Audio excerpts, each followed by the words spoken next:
Well, good morning. This morning we read Hebrews chapter 7, verse 11 to 28.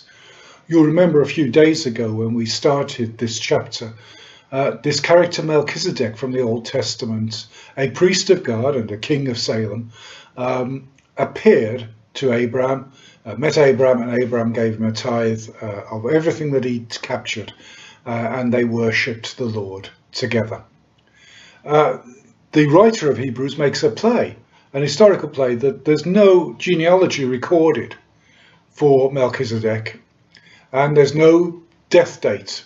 He just appears in the story and then disappears out of it again. But he makes a play that there's no beginning, there's no record of his beginning, and there's no record of his end. Now that, of course, is just literature.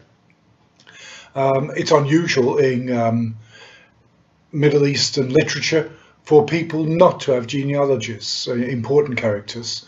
But in this case, there wasn't one. But it's just a literary device. There was just Melchizedek appeared and disappeared. He was just written into the story as this almost a minor character. But the writer of the Hebrews picks on that and says Jesus really was eternal.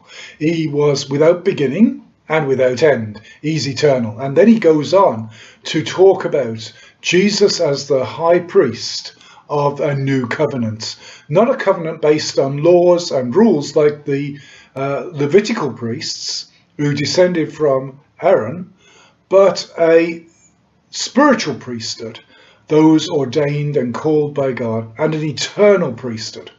And he then goes on to say this priesthood is better because the priests under the old covenant serve for a time and then they stop serving. Why do they stop serving? Because they die.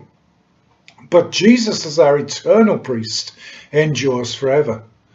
The high priests under the Levitical covenant would not keep the law perfectly. They too sinned. And so day by day they would have to offer sacrifices for their own sins as well as the sins of the people.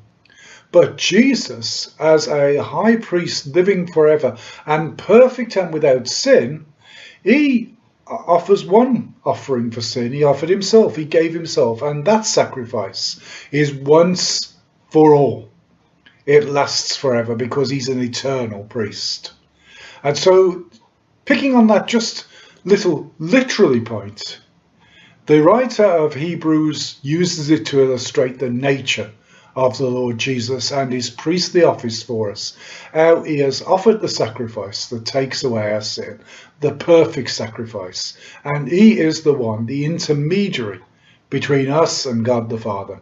Just like the priests in the Old Covenant were intermediaries between God and the people, Jesus, the eternal high priest, is our intermediary, the only intermediary we need because he's eternal.